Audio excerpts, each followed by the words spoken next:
પ્રકરણ સ્વાધ્યાય 4 ની રકમ પાલી i ની 18 ઘાત પ્લસ 1/i ની 25 ઘાત એની આખી ઘાત એટલે કે હોલ ઘાત 3 છે અને કિંમત શોધવાની છે। હવે આપણને ખબર છે કે i સ્ક્વેર એટલે -1, i ક્યુબ જ્યાં હોય ત્યાં -i ની 4 ઘાત છે તો i square into i square એટલે -1 ઇન્ટુ -1 એટલે 1 યાદ રાખવાનું છે અને 1/i હોય ત્યાં -i એ પણ યાદ રાખવાનું છે। આ તમને યાદ હોવું જ જોઈએ, એનો ઉપયોગ આપણે અહીંયા કરીશું। તો સૌથી પહેલા તો 1/i છે એની જગ્યાએ -i મૂકીશું એટલે i ની 18 ઘાત અહીંયા પ્લસ માઇનસ i ની 25 ઘાત અને હોલ ઘાત 3 છે।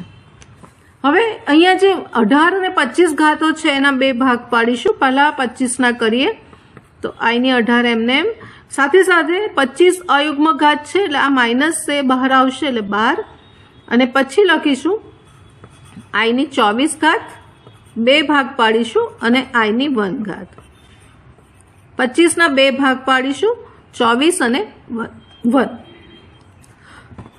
હવે આગળ સાદરૂપ આપીએ તો 18 ને આપણે આ રીતે લખીશું i સ્ક્વેર અને 12 9 ઘાત આવશે એટલે 9 દુ 18, આ માઇનસ સેમ 24 ને આપણે i સ્ક્વેર અને આવશે બહાર 12 આવશે અને આ i એમને એમ અને બહાર 3 ઘાત આવશે। હવે i સ્ક્વેર એટલે જ્યાં પણ i સ્ક્વેર છે ત્યાં -1 મૂકીશું એટલે આ -1 ની 9 ઘાત માઇનસ અહીંયા i સ્ક્વેર છે એટલે -1 ની 12 ઘાત અને આ i। હવે ફરીવાર સાદરૂપ આગળ સાદરૂપ આપતા અયુગ્મ ઘાત છે એટલે અહીંયા -1 વધશે, આ યુગ્મ ઘાત છે એટલે અહીંયા +1 વધશે અને +1 વધશે સાથે સાથે અહીંયા આપણે -i લઈ લઈશું। આ -2 બહાર કાઢીશું એટલે અંદર વધશે 1 + i નો હોલ ક્યુબ આવશે। હવે આ વિસ્તરણ લખીશું, આનું વિસ્તરણ તમને 9માં ખબર છે એટલે 1 નો ક્યુબ એટલે 1 plus i cube plus 3i આવશે અને પ્લસ 3i સ્ક્વેર આવશે। ફરીવાર અહીંયા i ક્યુબ છે ત્યાં -i મૂકીશું એટલે 1 - i, આ પ્લસ 3i અને i સ્ક્વેરની જગ્યાએ -1 મૂકીશું એટલે -3 થશે। સાદરૂપ આપતા -3 માંથી 1 જશે તો -2 અને 3i માંથી -i જશે એટલે +2i। હવે માઇનસને અંદર લઈશું એટલે આન્સર આવશે +2 - 2i જે કિંમત શોધવાનો આન્સર આવશે। પ્રક્રિયાનો સ્વાધ્યાય 4 રકમ 2 કોઈપણ બે સંકર સંખ્યાઓ z1 અને z2 માટે સાબિત કરો real part of z1 into z2 is equal to real part z1 into real part of z2 minus imaginary part z1 into imaginary part z2 આ સાબિત કરવાનું છે। અહીંયા કોઈ પણ બે સંકર સંખ્યાઓ કીધી છે તો આપણે ધારી લઈશું કે ધારો કે બે સંકર સંખ્યા આપણી પાસે એક z1 છે a વત્તા ib અને બીજી સંકર સંખ્યા z2 છે c વત્તા id, જ્યાં a b c d belongs to r છે। આવી બે સંખ્યા આપણે ધારી। હવે જે સાબિત કરવાની જે લેફ્ટ હેન્ડ સાઈડ છે આપણી પાસે એમાં આપણે જરૂર છે z1 અને z2 નો ગુણાકાર। તો પહેલા આપણે એને શોધી કાઢીએ તો z1 into z2 બે સંકર સંખ્યાનો ગુણાકાર એટલે પહેલી સંકર સંખ્યા a વત્તા ib ઇન્ટુ બીજી સંકર સંખ્યા c વત્તા id। હવે આની ફોર્મ્યુલા તમને ખબર જ છે કે આનો ગુણાકાર આપણે લખીએ છીએ ac માઇનસ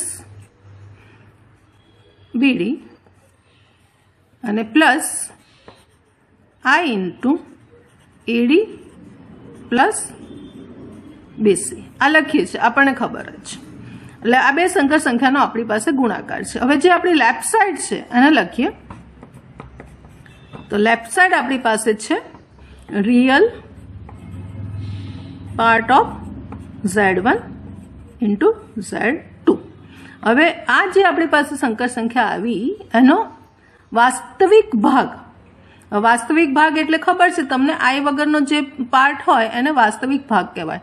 એટલે અહીંયા આપણી લેફ્ટ હેન્ડ સાઈડ થશે AC માઇનસ BD, અને આપણે 1 નંબર કહી દઈએ.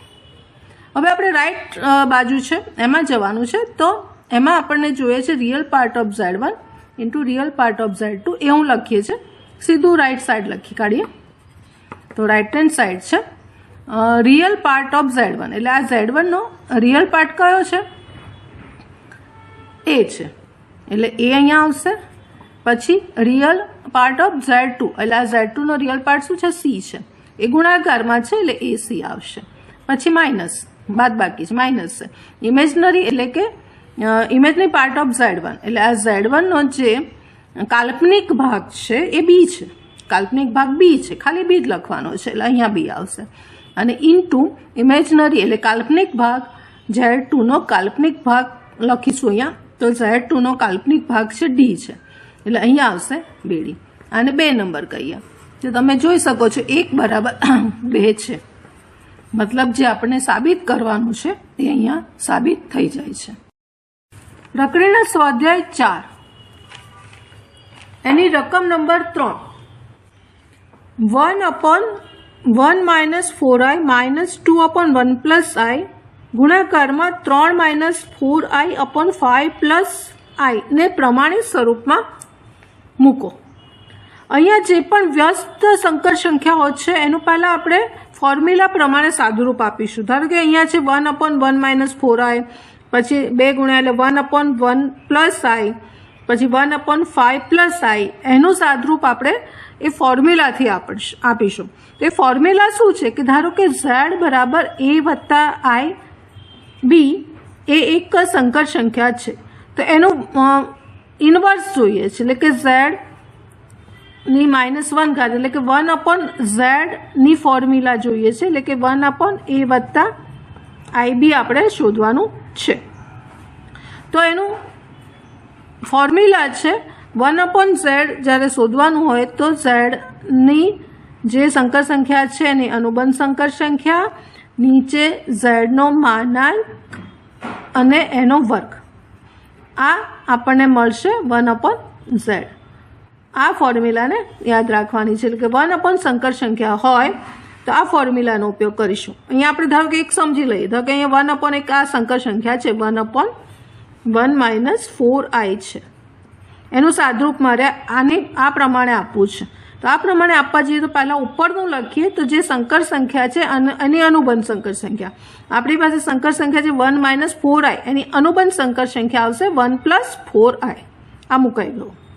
હવે નીચે શું મૂકવાનું છે? માનાંકમાં z એનો વર્ગ છે, એટલે વર્ગમૂળમાં નહીં આવે. આપણે જે વર્ગમૂળની ફોર્મ્યુલા વાપરીશું, વર્ગ આપી દીધો છે એટલે વર્ગમૂળ નહીં લખીએ, પણ વાસ્તવિક ભાગનો વર્ગ વત્તા કાલ્પનિક ભાગનો વર્ગ, એટલે વાસ્તવિક ભાગ 1 છે એટલે 1 નો વર્ગ, અને કાલ્પનિક ભાગ -4 છે એટલે -4 નો વર્ગ થશે 16 થશે, એટલે 16 સીધું લખી કાઢું છું, આ 1 આવશે. એટલે આનો આપણી પાસે આન્સર આવશે 1 પ્લસ 4i અપોન 17. આનું સાદુરૂપ આ આવશે. એવી રીતે અહીંયા પણ એનું ડાયરેક્ટ સાદુરૂપ આપણે મૂકીશું અને આનું પણ ડાયરેક્ટ સાદુરૂપ મૂકીશું. એટલે હવે આપણે રકમ તરફ જઈએ, તો આપણી જે રકમ છે એના બરાબર આપણી પાસે થશે, આ જે છે પહેલાંનું છે એ મૂકીશું, 1/17 ને બહાર લઈ લઈએ, અથવા તો 1/17 રાખીએ પ્લસ 4/17 i. બરાબર, આનું અહીંયા આપણે મૂક્યું. હવે આ માઇનસ, હવે 1/1 પ્લસ i નું લખીએ છીએ, એટલે આ 2 તો છે જ. હવે ઉપર z બાર મૂકીશું એટલે 1 માઇનસ i મુકાશે, અનુબંધ સંકર સંખ્યા, અને નીચે આ જે છે મોડ z નો વર્ગ, એટલે 1 પ્લસ 1 છે, એટલે અહીંયા આવશે આપણી પાસે 2 આવશે.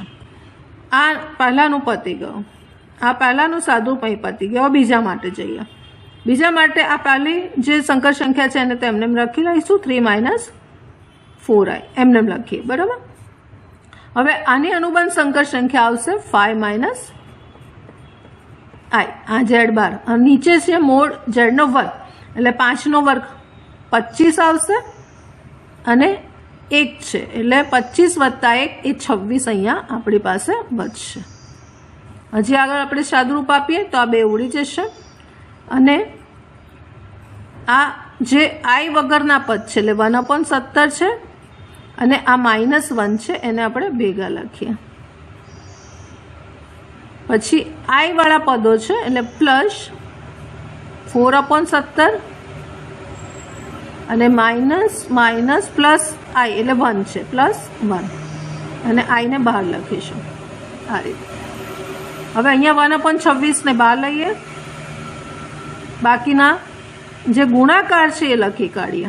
આ બેનો ગુણાકાર અહીં લખી કાઢીએ એટલે 3 × 5 એટલે 15 -3i 5 ચોક 20 એટલે -20i અને માઇનસ પ્લસ 4i².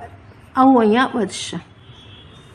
હજી આગળ સાદુરૂપ આપીએ તો અહીંયા વધશે, લસા લઈશું તો -17 + 1 એટલે -16/17 વધશે પ્લસ અહીંયા 17 ને 4 21/17 વધશે અને આઈ પણ છે જ. આ રીતે અહીંયા આવશે. અહીંયા 1/26 ને તો એમ જ રાખીશું પહેલાં. હવે આ i² છે એની કિંમત આપણને ખબર છે -1 એટલે આ આખું થઈ જશે -4 એટલે 15 માંથી -4 જશે તો વધશે 11 અને -20 -3 એટલે -23 આઈ. આ રીતે વધશે. હવે અહીંયાથી 1/17 બહાર કાઢી લઈએ એટલે 1/17 બહાર કાઢ્યા, આ ગુણાકારમાં 1/26 પણ બહાર આવ્યા. હવે જે બાકી રહી સંકર સંખ્યા અહીંયા વધશે -16 + 21i, અહીંયા વધશે 11 -23i. હવે બધા ગુણાકાર કરવાના છે. 17 × 26 એટલે 1/42 અને 44 442 વધશે. એવી રીતે અંદર પણ કરીશું. -16 × 11 થશે એટલે 6 અને 17 176 થશે. પછી -16 -23i એટલે પ્લસ થશે અને 16 અને 23 નો ગુણાકાર કરીશું એટલે 8 × 4 = 18 અને 36 એટલે 368i વધશે. 21 અને +11 છે એટલે 21 × 11 એટલે 231i આવશે અને પ્લસ અને માઇનસ એટલે અહીંયા માઇનસ આવશે. 21 × 23 કરીશું એટલે 3 અને 48i² આવશે. આવું આપણી પાસે બચશે. હજી સાદુરૂપ આપીશું એટલે 1/442. હવે આ i² ની કિંમત -1 મૂકતા આ +483 એટલે +483 માંથી આ -176 જશે એટલે 7 અને 30 307 બચશે અને પ્લસ આ બેનો સરવાળો કરીશું આપણે એટલે સરવાળો આવશે 9 9 અને 5 599i વધશે. હવે આને અંદર લઈ લઈએ તો જવાબ ફાઇનલ આવશે 307/442 વત્તા 599/442i. આ આન્સર આપણું આવશે. જે પ્રમાણિત રૂપ આપણને કીધું હતું શોધવાનું એ આપણને આ રીતે મળશે.